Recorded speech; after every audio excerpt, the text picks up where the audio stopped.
Más allá de que sean rotundas las declaraciones, por algo se instala, ¿no? El tema.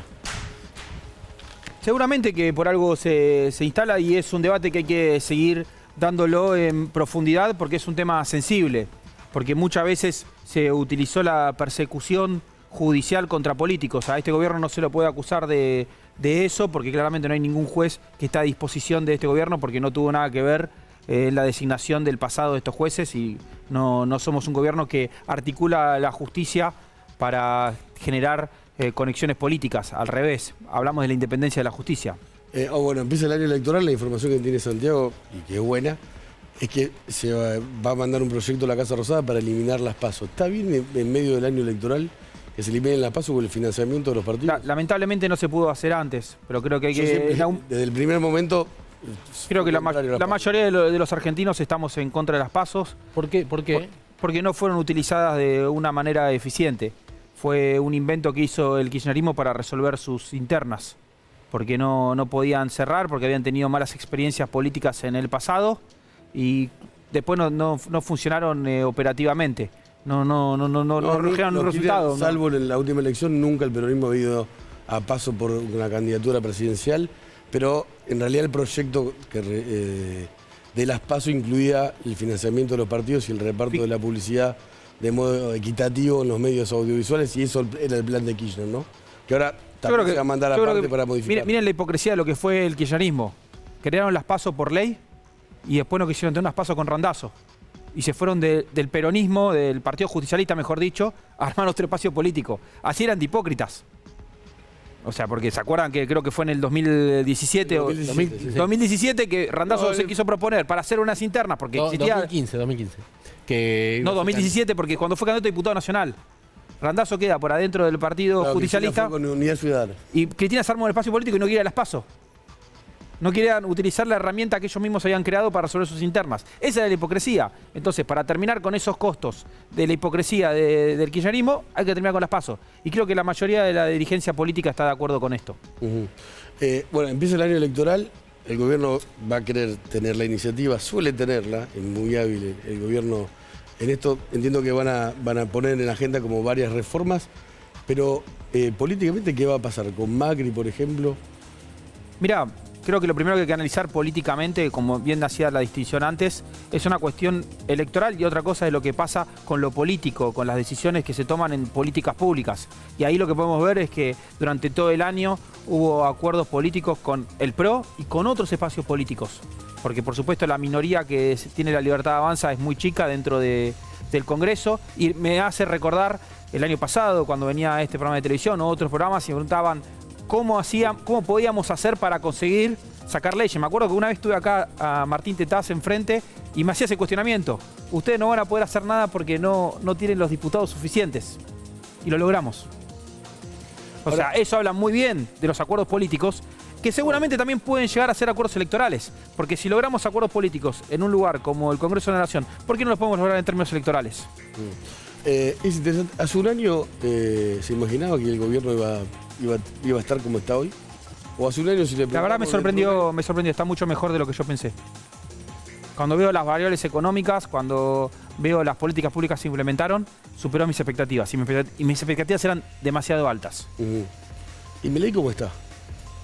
Yo creo que está en su mejor momento, por el apoyo de la gente y porque está cumpliendo todo lo que planteó en campaña y todo lo que los liberales deseábamos. O sea, el modelo económico del equilibrio fiscal, que es la manera de resumirlo, era una utopía para muchos economistas, para muchos políticos, para muchos periodistas. Y se logró. También traigo para recordar lo que se plantea en los primeros meses cuando apareció el equilibrio fiscal. No, esto es porque no están pagando ciertas cosas, porque están haciendo una licuación, bueno, y un montón de cuestiones. Con los jubilados hay una... Pero cuando uno empieza a comparar los jubilados en este punto como estaban hace un año atrás, ve muchas variables que se mejoraron. O sea, fue muy criticado la medida de quitar de golpe el 100% de los medicamentos del PAMI, no los jubilados. Bueno, ahí se está aclarando, digamos, cómo es la situación del PAMI y lo que se quiere resolver es un tema administrativo porque había gente que se aprovechaba de ese beneficio que puede tener la gente con más necesidades.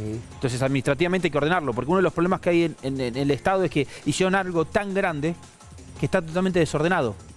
Entonces hay vivos que se aprovechan de esas cosas. ¿Estás de acuerdo con ese corte de medicamentos? No es un corte de medicamentos, es un orden administrativo que tiene que haber para que no haya algunos vivos que se quieran aprovechar. Da la sensación que el Estado podría decir, bueno, ustedes sí pueden cobrar, pueden tener el beneficio, ustedes no, pero los jubilados tienen que hacer como el trabajo de ir y ver si están es un esfuerzo que tenemos que hacer todos los argentinos, en este caso administrativo. ¿Los jubilados también? No, administrativo estoy diciendo, no un tema de, por supuesto, la situación de los medicamentos de los jubilados es un tema muy sensible y hay que tener mucho cuidado con las palabras que utilizamos, porque se puede sacar de contexto, como le ha pasado en estos días a ciertos dirigentes políticos, que hay que tener en cuenta que del otro lado hay jubilados que también, del lado del kirchnerismo, sacan titulares que se malentienden y que hay que ver más en detalle y hablar con los especialistas de toda la cuestión administrativa. A veces hablar a las corridas en un medio de comunicación de un tema tan sensible puede asustar a un jubilado que puede tener miedo de perder ciertos medicamentos que son esenciales para que tengan una buena calidad de vida. ¿Tienen miedo o los van a perder? La idea es que no los pierdan, la idea es ordenar administrativamente una situación que era preocupante porque había unos vivos que se estaban aprovechando. Sí, alrededor de 600.000 personas. Hay un listado, ¿no?, de cuáles son los que se van a mantener, obviamente los oncológicos. Yo trato de tener mucho respeto hacia el tema porque no soy un especialista en el tema y hablar de en televisión puede haber alguien que tenga una necesidad y cualquier comentario que dé yo sobre el tema lo puede poner en una situación complicada. O sea, por eso hay que ser muy sensible y también invito a los comunicadores que tengan la sensibilidad adecuada de hablar de ese tema, porque un titular o un graph puede hacer que un jubilado se asuste y tenga miedo de perder sus medicamentos que son esenciales para poder... Pero también tiene la obligación de informarlo. No, por supuesto, por supuesto. Y transparente posible. Por supuesto, por eso salió un comunicado del PAMI para aclarar cómo es el tema, bien específico, y no hablar a las ligeras cuando uno no es un especialista del tema. De este año en el poder de Milei, ¿qué no le gustó? Me gustó todo y si hay algo que no me gustó lo voy a decir en privado y no públicamente. No ha generado... ¿Qué? No tiene nada de malo. Porque creo que las cuestiones que hay que mejorarlas hay que hacerlas de manera interna, o sea, y no de manera pública. O sea, como que yo te pregunte de este año con tu compañero que no te gustó de él, no lo vas a decir. Nada, no lo aguanto más. Bueno, si no, creo que no lo van a hacer público. Como ustedes no hablan públicamente de los problemas que pueden tener en el programa, que me parece lógico. Usted es legislador, es otra cosa. Bueno, pero no lo tengo que hacer público. A ver, no lo hice en privado tampoco porque no tengo nada para decir. El gobierno no generó muchos enemigos en poco tiempo, los periodistas, los economistas. ¿Cómo lo quiero? Ahí está. Hay diferencias con el Papa. Se peleó con la... vaciaron la huida a los empresarios. No creo que hay que generalizar sobre todos esos puntos porque creo que los economistas pueden reconocer los éxitos del gobierno, los periodistas tuvieron que reconocer los éxitos del gobierno también, y cuando hablamos de los periodistas no podemos hablar de generalizar. Yo no creo que ustedes sean periodistas al mismo nivel que otros periodistas que sabemos que están atacando constantemente al gobierno y no tienen ningún criterio. Pero una autocrítica tal vez se podría hacer. Bueno, la pelea con Villarroel es indisimulable. El propio Milei lo ha dicho. Ponerle el tinte de pelea, puede haber ciertas diferencias, pero podemos hablar de las concordancias que tuvieron durante todo el año, el voto fundamental que tuvo Victoria Villarroel. No, pues usted me quiere llevar al conflicto y yo he visto el conflicto. No estamos... Porque pará, bueno, yo lo entiendo y los entiendo y está bien las preguntas, pero también el rol es, si uno con sus declaraciones mete más cizaña a un pequeño fueguito que hay, o sea, genera ruido. Entonces yo trato de evitar ese tipo de conflictos. Sí, hablar bien de todos, generar consensos. Yo puedo venir acá y hacer críticas a ciertas declaraciones de dirigentes del PRO. ¿Y en qué ayudo? ¿Ayuda a la Argentina? No ayuda a la Argentina. Es un libertario no extraño, porque es de los fundadores del Libertad Avanza, del partido de Javier Milei, pero la posición del gobierno es más ahora como... ¿Sabes? Te voy a decir una cosa. ¿Sabés lo que le dije yo a Martín Tetaz el año pasado cuando estuvo acá y me dijo que íbamos a conseguir los consensos? Con Tetaz, pobre Tetaz. Pero podría estar acá de vuelta para recordar esa entrevista porque fue acá con ustedes dos. Sí. Yo le dije, no te preocupes, que nos van a acompañar. Porque vamos a hacer muchas cosas las que ustedes nos animaban a hacer. Y pueden buscar el recorte y seguramente mañana en redes sociales alguien lo va a buscar. Y va a decir que se lo dije, se lo anticipé. Y los radicales también nos acompañaron en ciertas leyes. Sí, claro, obvio. Entonces, a ver, si hay leyes lógicas y que tienen consenso, no es nada malo.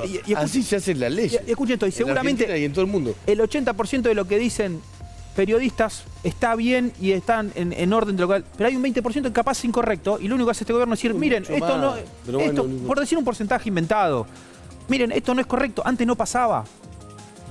Antes capaz había un llamado por privado. Y hoy capaz el presidente tiene una forma distinta de hacer todo público. Él en la entrevista con The Economist, que es muy interesante, yo la recomiendo leerla entera, está completa en la web, da explicaciones de todo esto, ¿no? De su estilo, de por qué confronta y da a entender que hay cierta estrategia también, además de una forma de ser, ¿no? Perfecto, una confrontación que yo siempre hago el ejemplo de lo que la estrategia. Yo no puedo hablar de la producción, ¿no? Intratables no está más comprado en televisión, pero la estrategia de Intratables que era que confrontemos los panelistas o los Pero invitados. está en el mismo nivel el periodismo y el funcionariado y no está bien eso. Pará, yo creo que este es un sentido de igualdad. Es más, fíjense una particularidad del presidente que es un dato simbólico pero que representa mucho. Fíjense qué tiene de bio la descripción en su Twitter, en su X. Economista dice. Economista. No dice presidente de la nación. No es presidente Porque él de la- pero es no es presidente de la nación, pero también es economista. Sí, también está sigue bien. siendo ciudadano y también sigue siendo argentino. Por supuesto. Vamos a hablar de otro amigo tuyo, Ramiro. Vamos a hablar de Máximo Kirchner. Sí, hizo un acto, Máximo Kirchner, ¿no? Encabezó un acto hace 72 horas, algún día más o día menos, en Berazategui, y defendió a la madre del caso Ficha Limpia, con un argumento muy curioso. No se filmó las declaraciones que hizo Máximo, pero la difundió él mismo. Vamos a leerlas.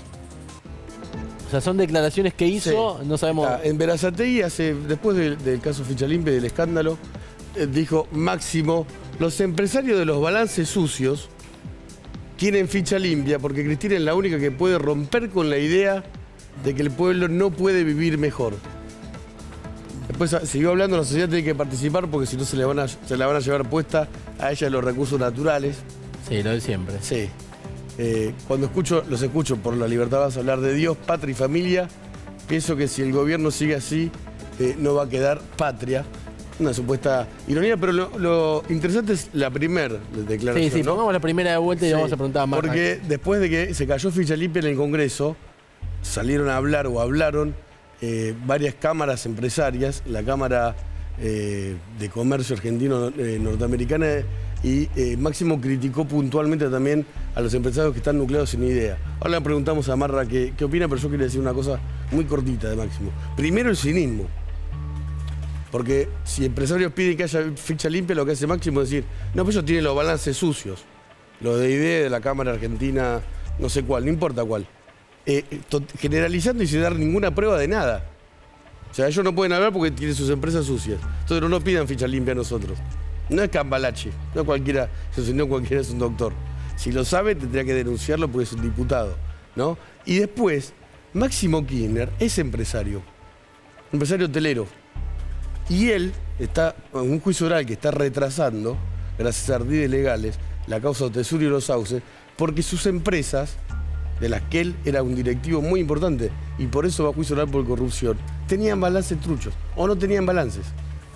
Otesur no tenía balances, el hotel más grande de los Kirchner, totalmente dibujados. Eso está probado en la justicia. Es muy impresionante el modo que tienen los Kirchner de defenderse de algo que la verdad no tienen argumentos, como muchas cosas. Ficha limpia no, porque los empresarios dibujaron sus balances.